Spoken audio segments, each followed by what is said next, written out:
So we're back at it with another coolant leak update. So I did find out what is broken for sure. If you watched the last update, then you would know. So I went ahead and just preemptively kind of popped that elbow out, and I thought it was the female connector in the water pump, which I have a new one of those coming anyways. But it did turn out to be the plastic elbow actually snapped and broke, and I'm going to show you guys that in just a second, and then how I was able to get the remaining piece that actually broke off into the water pump without taking anything apart. All right, so here you can see I disconnected the elbow line. This is where it was leaking before.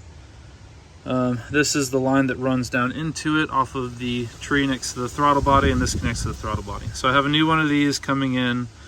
That should be here, I think, Tuesday. The elbow is right here, which I was able to pull off. I'm trying not to move this too much because I don't want to break any more of this if I can. Let's see if we can focus on that. So this is the elbow, and you can see that the tip of the elbow is broken off. And that was actually broken off into the water pump. So that's where it was leaking from, was because that cracked. Not so much a seal issue on the actual water pump itself.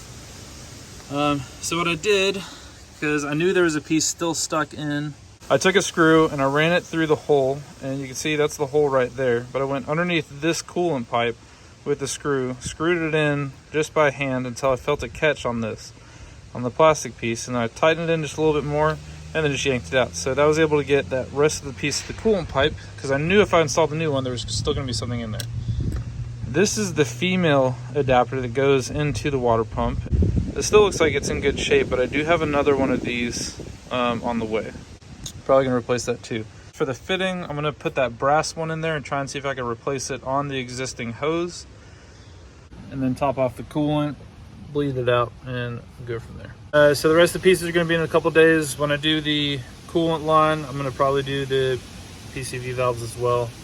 Hopefully get this thing back up on the road and get it moving again, because I'm tired of not being able to drive it. So that's where we're at. So I just wanted to give another quick update as I pulled that piece out and just how I pulled that piece out. For what I've seen online, there's so little information on that leak, and most people just end up replacing that coolant line, but also end up replacing the water pump because they can't find these female connectors. Well, I found hopefully what is a replacement for that female connector, and we'll be able to call it a day. So until next time, thanks guys.